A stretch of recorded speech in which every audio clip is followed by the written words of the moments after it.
Good morning.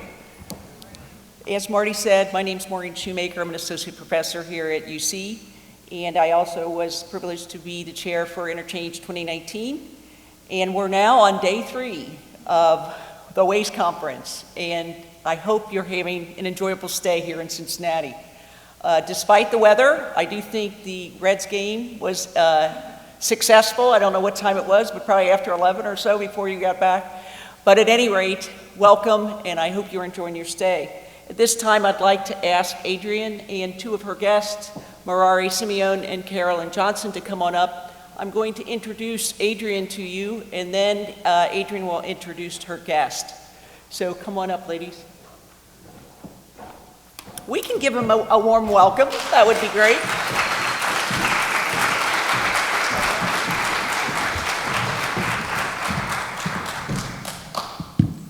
Thank you for coming. Adrienne is president and CEO of the National Minority Supplier Development Council, and Adrienne will be hosting a panel with 2 of her colleagues, as I said, Carolyn Johnson, who is the CEO of Diversity Incorporated Media, and Marari Simeone, Vice President, Diversity and Inclusion of PepsiCo North America. So the National Minority Supplier Development Council advances business opportunities for certified minority business enterprises and connects them to corporate members. The NMSDC network includes a national office in New York and 23 affiliate regional councils across the country. The network also includes 5 international partner organizations located in the United Kingdom, Canada, Australia, China, and South Africa. Adrienne is known as a thought leader for advancing corporate diversity, equity, and inclusion initiatives. Prior to her role with NMSDC, Adrienne was the General Manager, Diversity and Inclusion at Toyota Motor North America, responsible for leading and executing diversity and inclusion strategies across Toyota's North America operations. In her role at Toyota, Adrienne worked closely with the company's senior leadership team in developing advocacy and accountability measures to integrate DEI processes across the organization's business operations. She also worked closely with the company's external diversity advisory board, chaired by the Honorable Alexis Herman, former United States Secretary of Labor. She led the company's rise on the Diversity Inc. Top 50 list from number 42 to number 25 in 2 short years. She also firmly solidified the company's recognition by third-party advocacy organizations such as Black Enterprise Best Companies for Diversity, Hispanic Association on Corporate Responsibility, and the United Hispanic Chamber of Commerce. She was named Advocate of the Year by the Southwest Minority Supplier Development Council in recognition for her efforts to advance economic development for diverse suppliers. Reverend Jesse Jackson, founder and CEO of Rainbow Push, presented Ms. Trimble with their Corporate Leader Award and Women in Leadership Award. Under her leadership, Toyota spend with diverse support grew over 300%, topping $3 billion. Please give a warm welcome for Adrienne Trimble.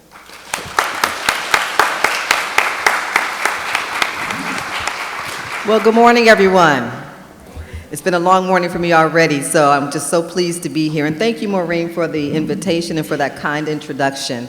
I have to say that I'm sitting on the stage with some rock stars here today, and they have been just fantastic in helping me prepare for this session with you this morning. We're really thrilled to talk about diversity, equity, and inclusion with you, because this is something that is a very endearing and important imperative that we need to have more discussion around in dialogue. But before I begin, I would like to take just a moment to introduce my esteemed guests here. One of the things that, as I said, our morning started really early this morning because all of us had travel delays getting here, so we certainly understand those folks that couldn't make it.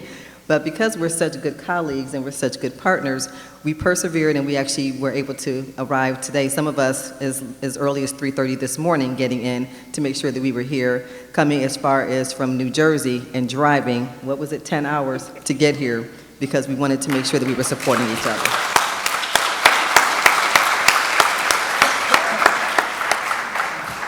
That is the true power of inclusion. So first, I will start by introducing Marari Simeone. She is the Vice President of Diversity, Equity, and Inclusion for PepsiCo North America and Latin America businesses. In her current role, she leads diversity and engagement for North America. She joined PepsiCo in 2004 in the human resources area for Frito-Lay, and then she moved to Puerto Rico to serve as the senior HR director for PepsiCo Caribbean Foods. She later led the Eastern Supply Chain HR team through a complex change agenda for 15 manufacturing facilities, and most recently she served as the senior HR director for Frito-Lay North America. I was very privileged to meet Mareri as Toyota made its transition into the North Texas area in Plano, and our campuses are located right across from each other. And we quickly became good friends and colleagues, sharing best practices and tips and sharing the stage and telling our respective corporations diversity and inclusion and equity initiatives and stories for the North Texas area. So I was very pleased that Mareri was willing to join me in telling this story more broadly across the U.S. So thank you, Mareri. Please give her a warm welcome.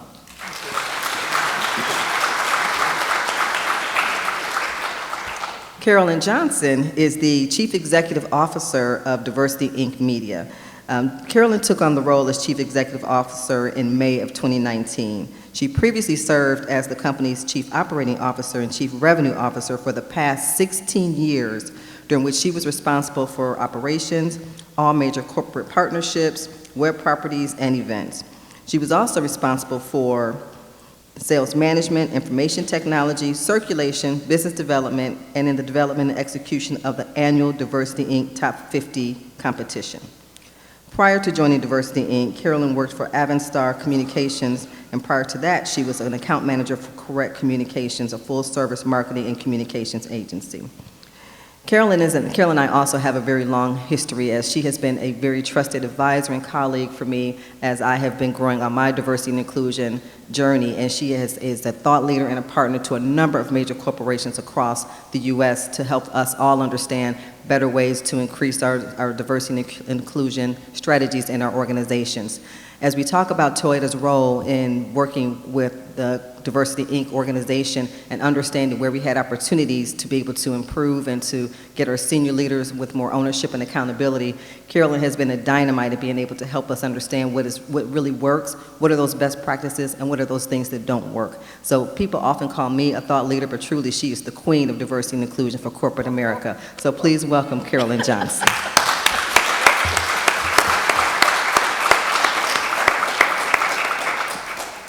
So I was really pleased when I received the call from one of my former colleagues that I worked with at Toyota, Kim Demke, trustee, when she asked me if we would be willing to put together a discussion around diversity and inclusion and why it matters as we prepare the next generation of talent. And for me, the conversation is so important because we do have to be proactive in understanding what is it that we need to do to position today's workforce to be prepared to welcome the next generation of workers that will be coming in, because we all know it's going to look very different than it does today. So how do we understand from a leadership perspective what is required to help prepare organizations, corporations, leaders today to be able to welcome this next generation? So as we talk about why this is so important, and when Kim reached out and asked me to do this, I said, of course, because this is something that as we talk to educational leaders and those in the field of higher education, you all are the ones training the next generation. You're working with organizations as you look at the cooperative experiences and looking at the integrated work solutions that will help these students get prepared to actually be successful in corporate America. This has to be a part of the discussion. You have to start with this, because if not, they won't be ready to how to operate in those organizations, and we won't have the right talent that's necessary to build the pipeline that will help our corporations be successful. So that's why I agreed to take on this opportunity and to have this discussion today. And we wanted it to really be more informal, just have some dialogue and discussion, not a formal presentation, because we thought that's the way that you'll get the best ideas out of us and just hear some of our lessons learned and information that we could share with you.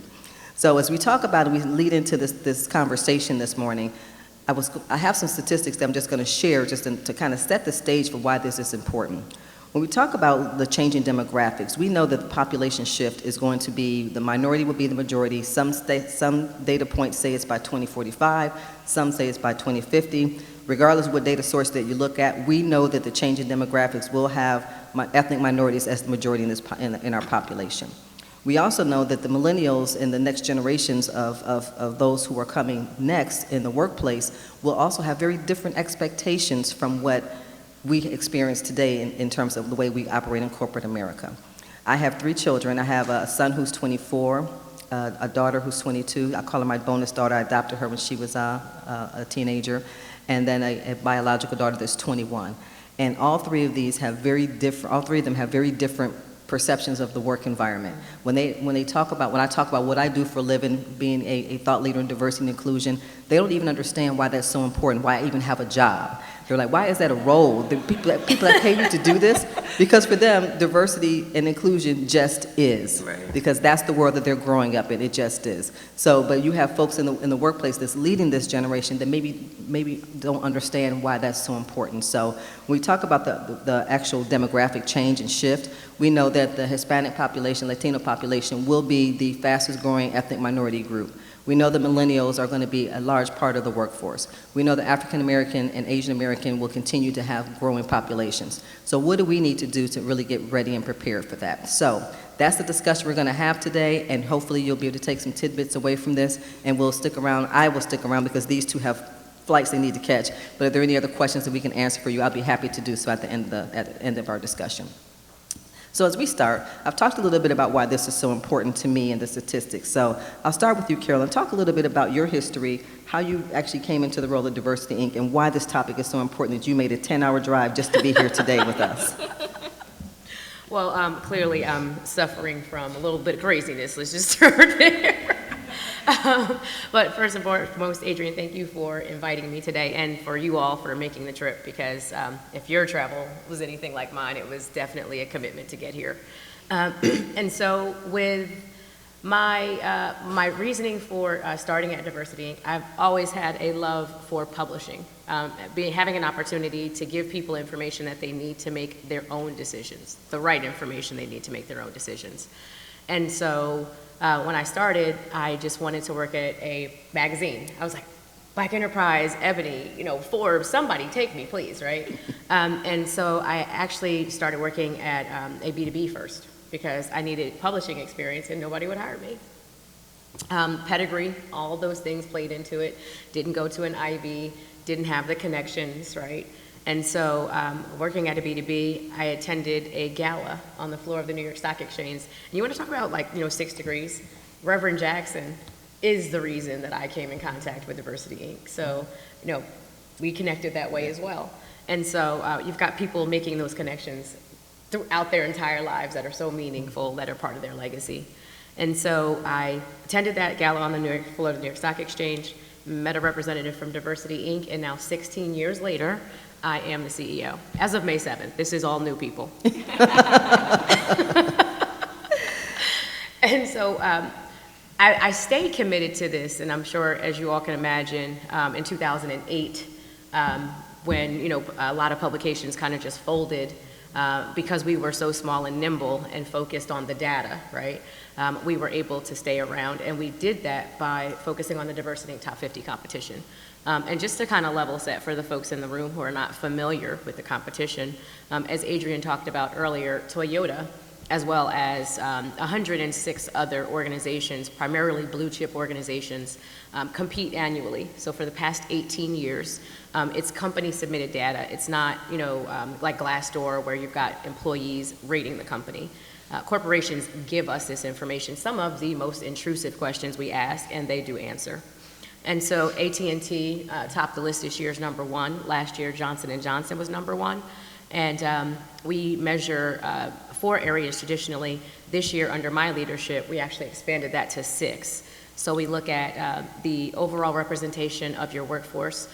We make sure that there is equity throughout the organization. So whether it's management, your board of directors, whether it's your pipeline to management, we look at overall representation. We look at supplier diversity. That's really where our relationship started, mine's and Adrienne's. We look at your talent programs. So once you get talent in the room and in your company, how are you developing them? How are you making sure that they're successful? How are they being included in the succession plan? And we also look at workplace practices, benefits. How are you making sure that everybody has a chance to compete? And last but certainly not least this year, we've seen some correlations with talent development and philanthropy, and so we've asked a lot of questions around philanthropy this year. And so the data leads us. So everything that you see us do from a D&I perspective and now belonging and equity, the data leads us based on 18 years of collecting it and having interactions with leaders to understand where we're going next. So that's why I'm still in this space, Adrienne. And thank you for that compliment about the Queen thing. I'm still processing, but that was like... No, thank you, Carolyn. So, Marari, when we met, you and I had similar paths. We both came out of human resources and went into other parts of the business and then landed in this space, and it seems like it's kind of home for us. Talk a little bit about why you made that transition and what you've been doing to help PepsiCo kind of get their diversity and inclusion initiative. Sure. Good morning, everyone. So I spent most of my career as a human resource business partner, and I like to win, right? So when I was approached about the opportunity to lead diversity and engagement for the organization, I quickly realized that the business case for diversity is about growth and it is about winning. So if I am really going to make an impact in the organization, it was just the perfect opportunity for me to run a part of the business where it brings growth to the organization. So that's really the passion behind it. One, I like to win, and two, it is something that I have passion for, and I know that I can make an impact in the overall growth of the company, both top line, bottom line, any way you look at it from an innovative perspective. This is the place to be as far as I'm concerned. Absolutely. So we know that corporations have been focused on diversity recruitment for at least the last 2 decades. It's been something that a lot of corporations are putting resources around. But I guess what I'd really like to ask, and I'll start with you first, Marari, and then I'll have Carolyn chime in. Are we really making progress? How does PepsiCo define and measure progress, and tell us what that really looks like? Sure. I think in the role that we're in, we're constantly looking at everything that still needs to get done, that sometimes we don't pause to realize that we've done some work and we've come far. Now, are we where we need to be? Absolutely not. I mean, just yesterday I was reading that for the first time ever you have the highest number of women running the top 500, Fortune 500 companies. That's a great start. Are we there yet? No, we still have a huge opportunity in women of color, people of color, and even overall women. So from that perspective, I would say we're making some progress, but we still got a long way to go. And as PepsiCo, one of the things that we've done is we put our goals publicly, one on gender parity and the other one on pay equity. So those are 2 that we have external. There's others that we have internal, and we'll hold our leaders accountable for it. But even just the pay equity, we go a little bit further, and we just don't compare pay equity on gender, but we also take a look and see how our people of color are being paid at equity.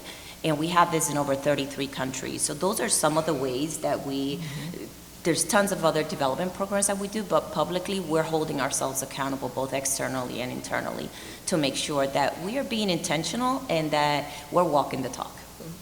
Thank you for that, and I think that's what's so important is that accountability. And Carolyn, I guess you see so much data from the corporations. Tell us what you see are some of the best practices, and maybe even some of the not so best practices.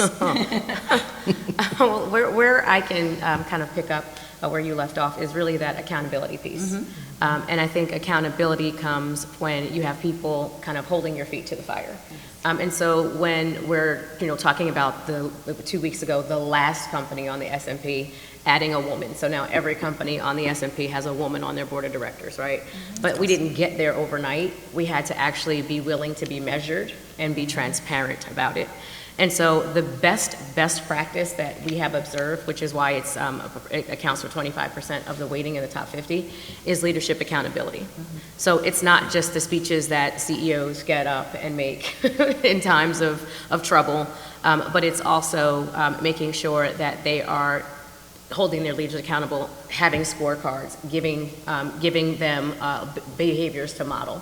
And so specifically, when we're talking about talent acquisition, one of the things that we looked at this year was top companies for talent acquisition, because with the challenges with the labor force, available talent, we want to see who's really kind of putting the pedal to the metal and making sure that they're pulling in all the available talent.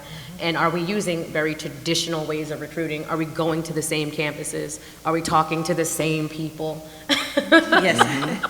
Are we just changing the date from an 8 to a 9 on our strategy and kind of continuing forward that way?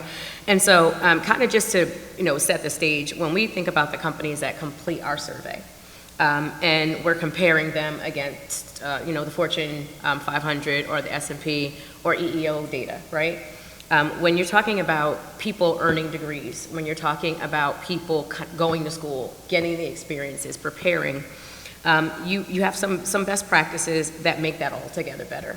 And you can have all the great relationships with nonprofits, colleges, and universities, but if the people interviewing them coming in are not diverse, if they don't have those similar experiences, right? We talk about diversity of thought all the time. Diversity is not just Black women, it's not just women, it's diversity of thought, it's orientation, it is ability, right? It's geography, it's your experiences growing up. Diversity is all of those things. And so if you're interviewing panels and if you're not holding your internal and external recruiters accountable, if they don't have a brand around this subject, how on earth could you possibly get the talent that you need? And that's not just a corporate issue. That's colleges and universities, and people from corporate are now going into the EDU space and they're gobbling up your talent as well, right? So I think that some very specific things are making sure that the people going out to get the talent understand the markets in which they're going into, and they appreciate the value those markets can bring. So, just really kind of having an intentional approach to making sure that you have people in those jobs so that you can remain competitive. Stock price stays up, CEO stays in place. What average tenure for a CEO is 5 years, right? Some want to go past that, so these are the things that they really drilled down into in their scorecards to make sure that they're staying on top of it. Excellent, excellent. So let's talk about this next generation that we need to get prepared for. And as I mentioned, I have three children, and all of them, my son graduated from the Air Force Academy last May, and after his commitment, he is actually thinking he's going to become this great entrepreneur. I have two daughters who are seniors in college right now, and they too think they're just going to graduate and become these entrepreneurs. They have just a very different mindset. And I keep saying, I hope that you do, because I need you to roll off my payroll, but just in case that doesn't happen, we got to help get you ready out here. You need to be an entrepreneur, right? They need to be entrepreneurs or something. But we know that they have different expectations from those previous generations. And I'm going to start with you, Morari. What are some of your observations that you've seen within PepsiCo as you start cultivating this new talent and working with those who are transitioning right from campus into the workplace? Sure.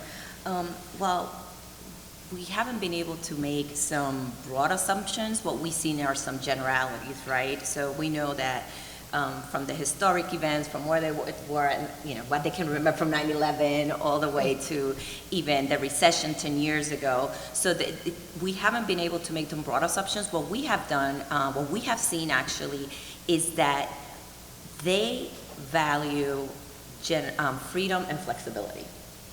That's something that we've been able to see across, which has forced us as organizations to review our process and policies.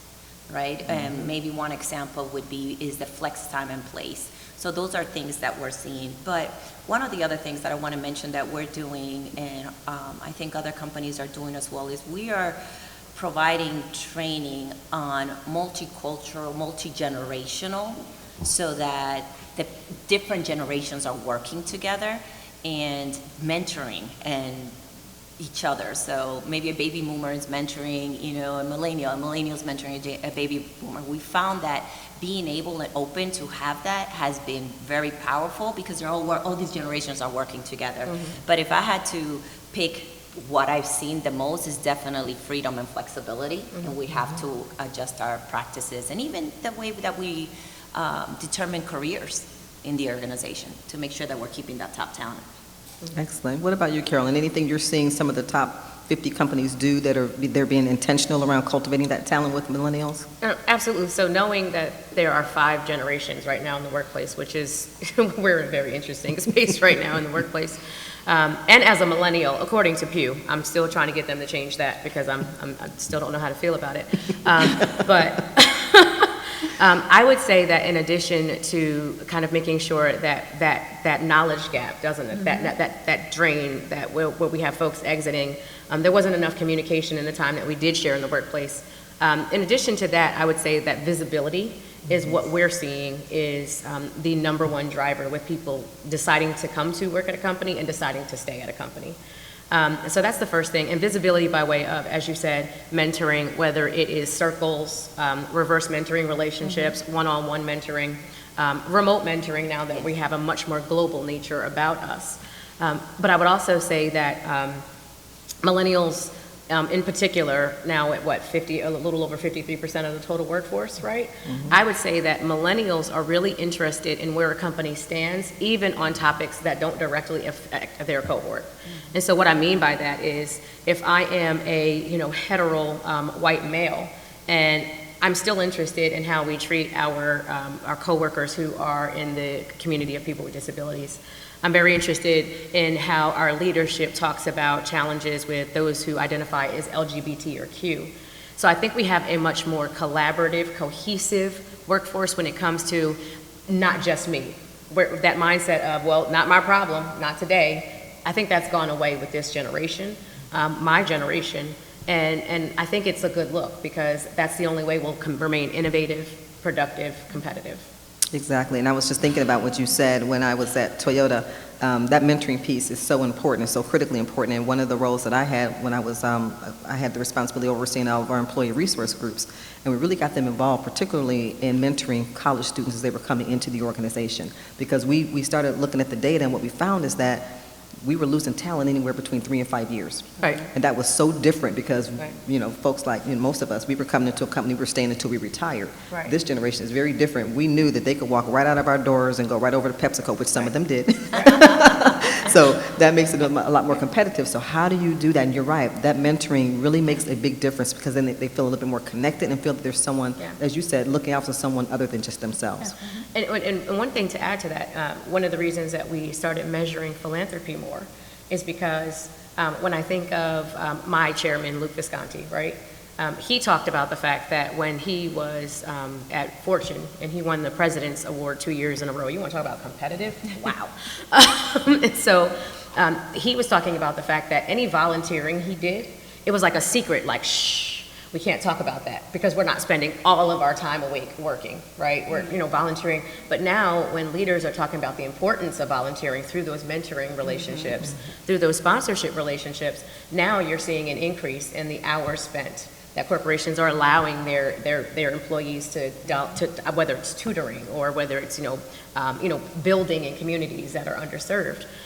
Younger people, because they have access to how successful older people or people they think are successful. Success has a lot of different definitions, right? But now that they have that access, they're able to see sooner what's acceptable versus kind of being behind that veil and kind of having to wait until you get invited into the other side to know what you can talk about and be authentic at work. Let's not say that word, oh no. But yeah, I think that's really important, that access helps you to quickly understand how you can develop your own definition of success. Absolutely. So I'm going to ask a question. It's a little bit touchy, but hopefully we can have some candid conversation. We're amongst friends here. Friends we don't know, but friends all the same.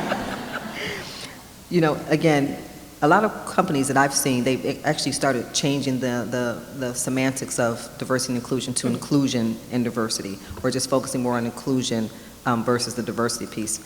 My question is, how do we really get this conversation, this dialogue, where it moves from more of a conceptual purpose into something that's more actionable? And I'll start with you, Carolyn.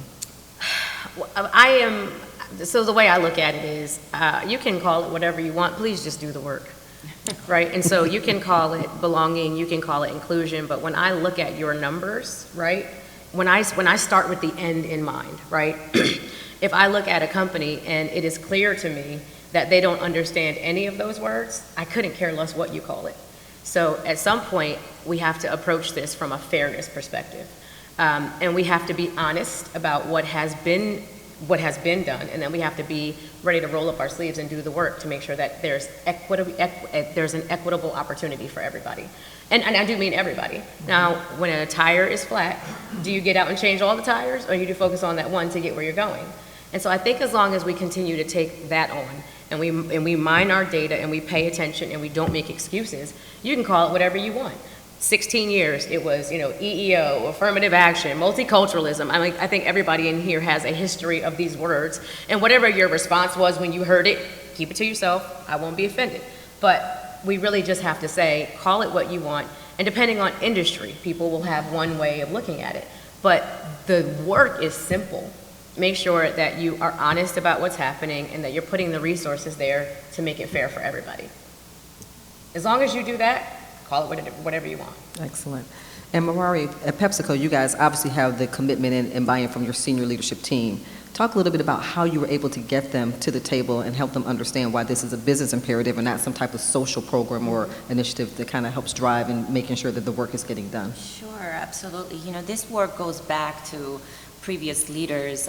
Steve Reineman, who used to be the chairman and CEO, who they've done Harvard studies on just the way he's driven diversity and inclusion, and a lot of it has to do with accountability. Then, as you all know, Indra Nui, that retired last year, where she actually was the one that put the public goals of parity and equity for women and people of color. So, and now we have Ramon de la Guarda, who actually is winning. His new mantra is winning with purpose, and it has to start from the top. So I would have to say, how do we get them to think about it? It starts from the top. We know that it breeds innovation and growth. So for example, when we rolled out this year our diversity and inclusion yearbook, kind of you call it, we specifically talked about how it is driving the business.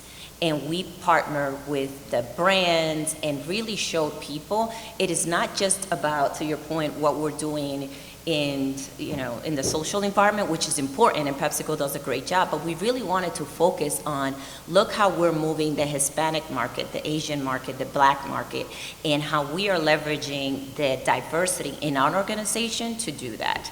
So we really wanted to lead the way, because at the end of the day, something that we believe in is if we help diversity, we help everybody, not just in PepsiCo. So it was important for us to tell that message, but I believe it starts from the top. The leader has to speak it, act it, and just to give you another example of how they got it to put out there, our biggest part of the business, which is Frito-Lay, is now being run by a Black CEO.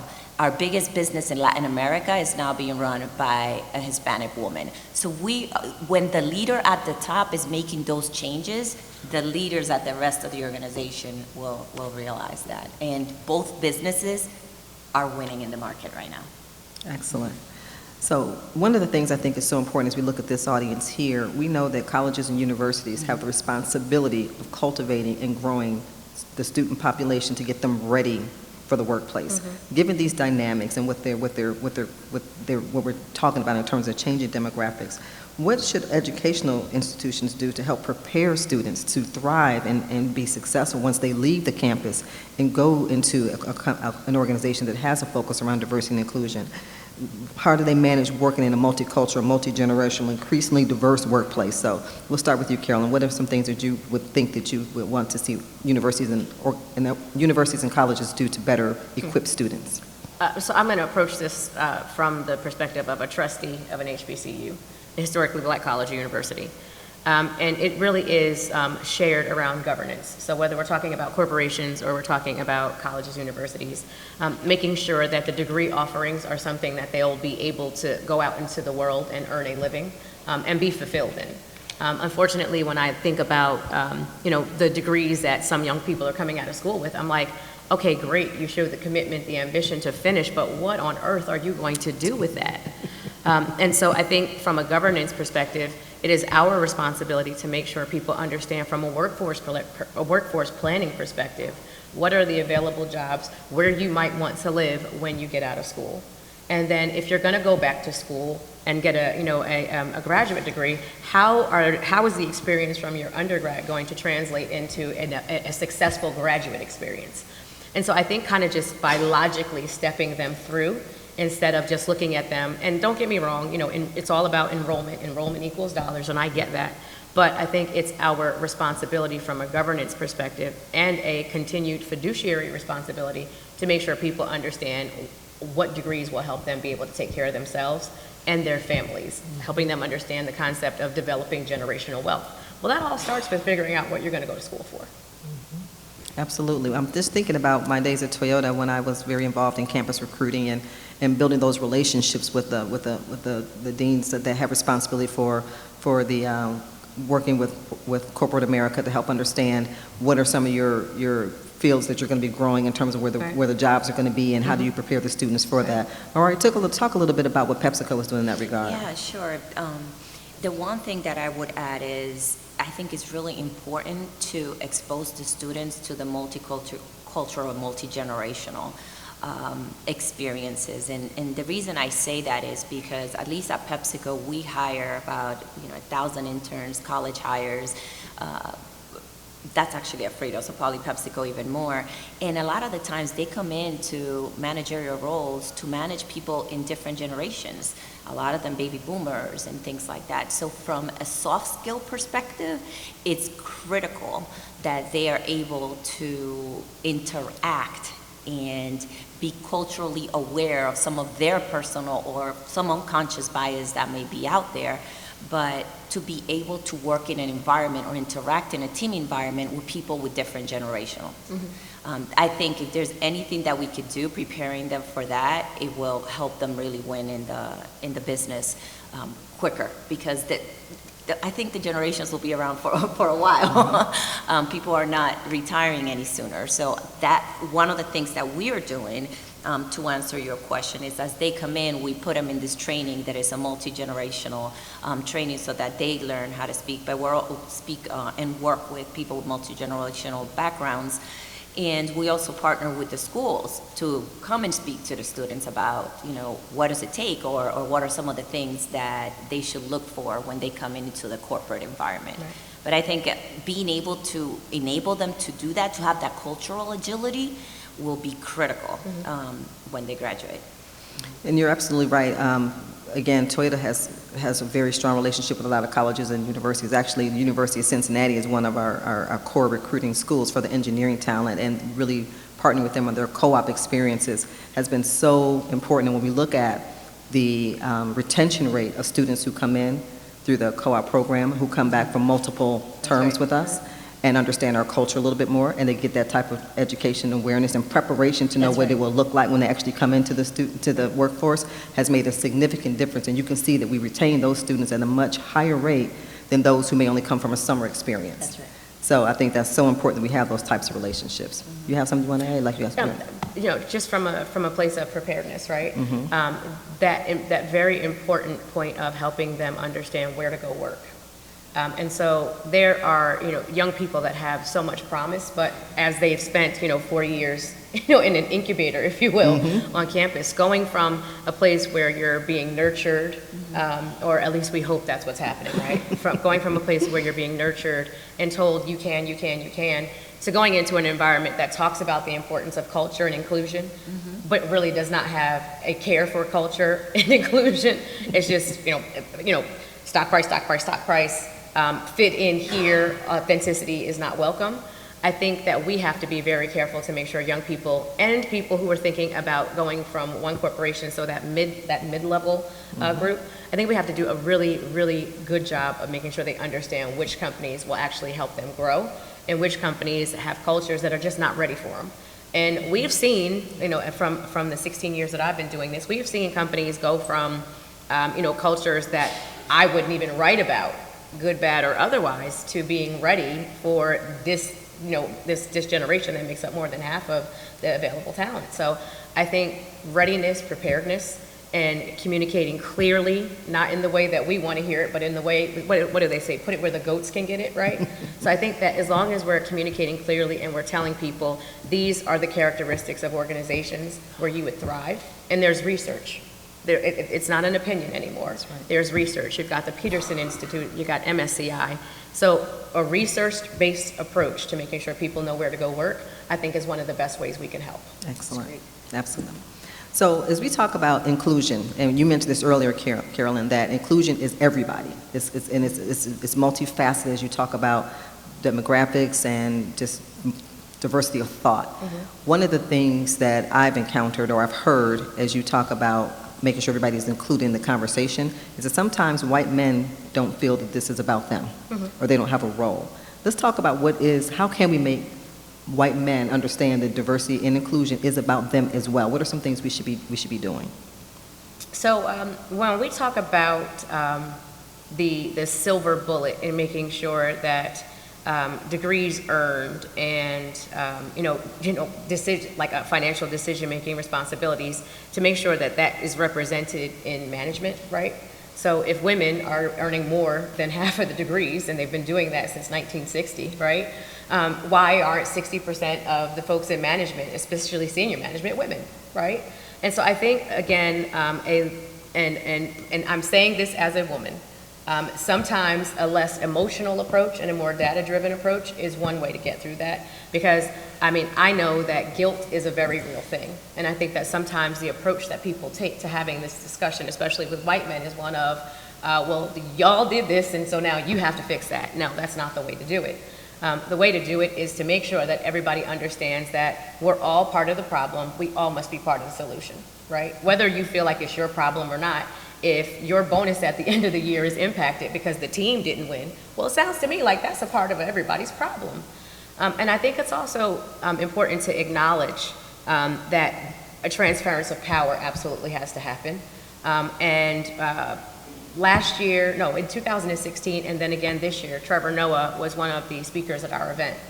And we talk often about when power is transferred, how it's done depends on how it will go going forward.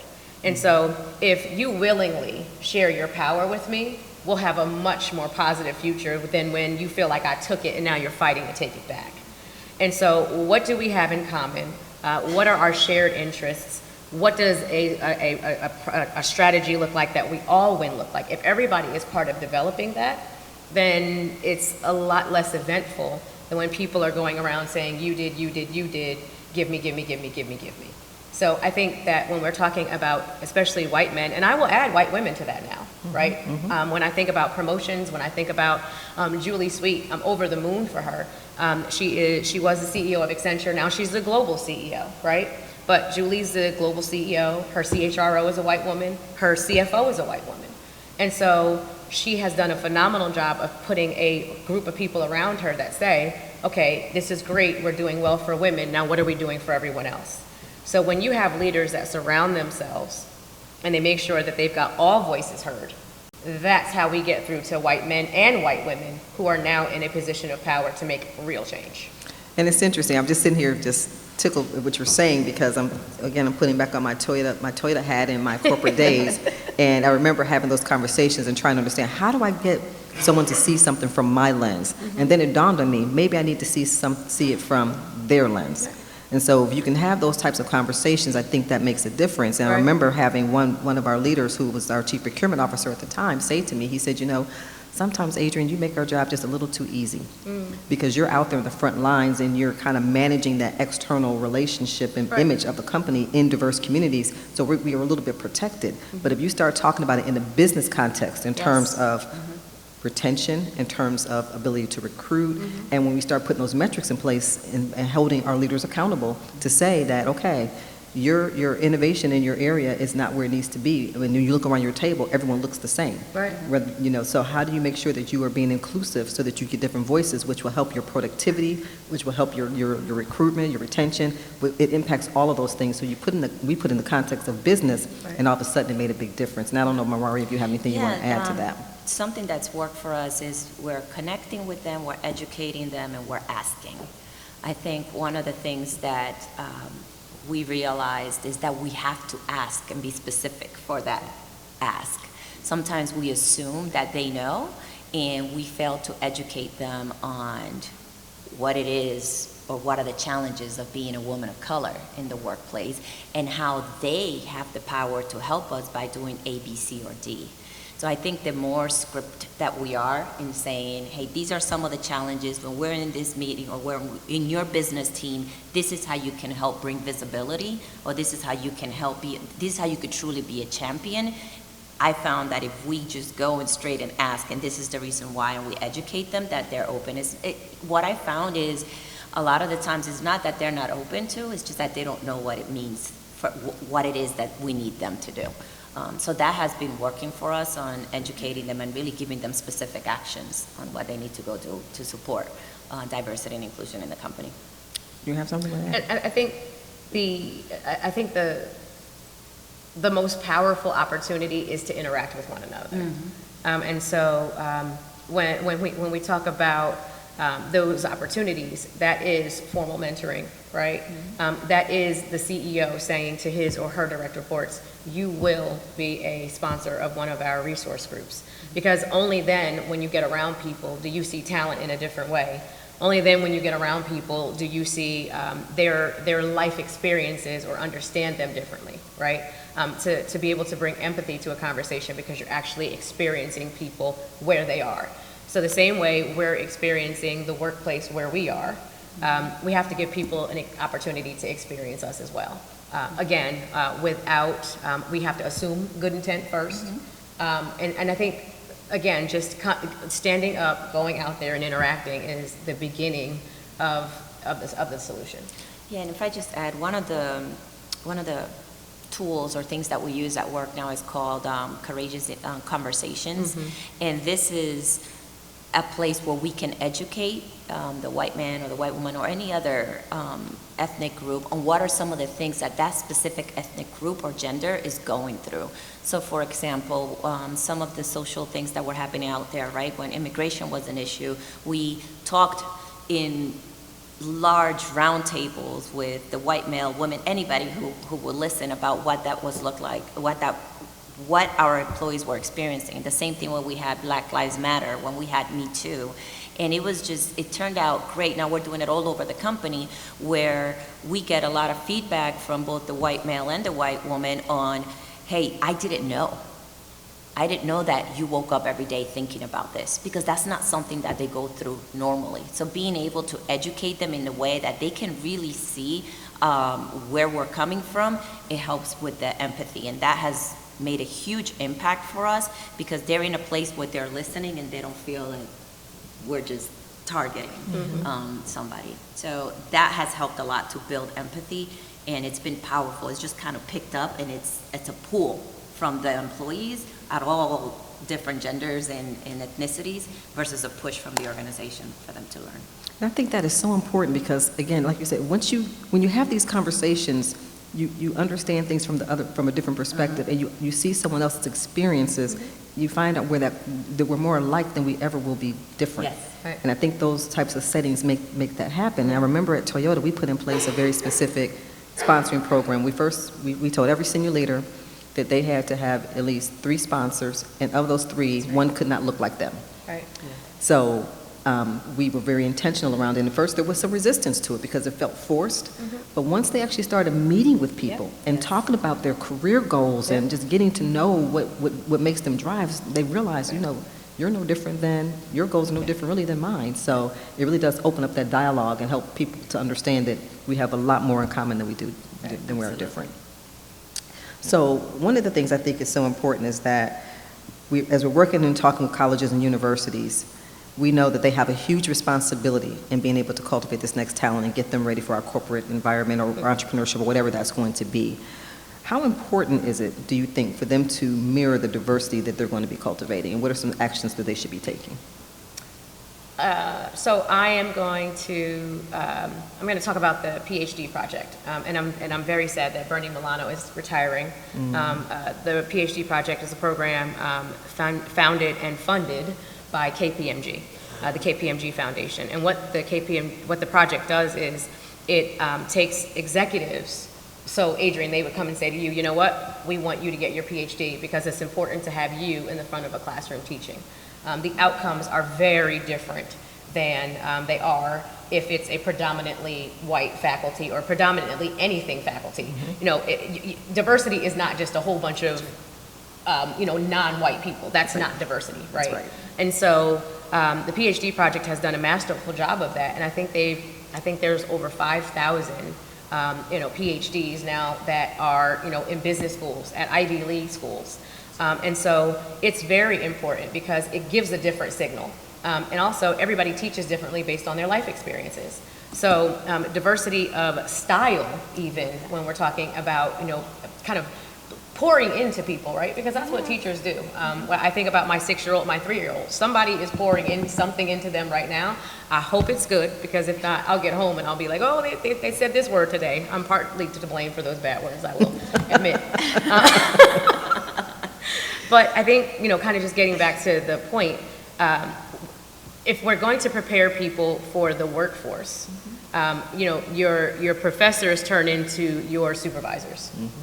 And so who's instructing you, who's leading you, you need that experience throughout your entire life, not just your education into your career.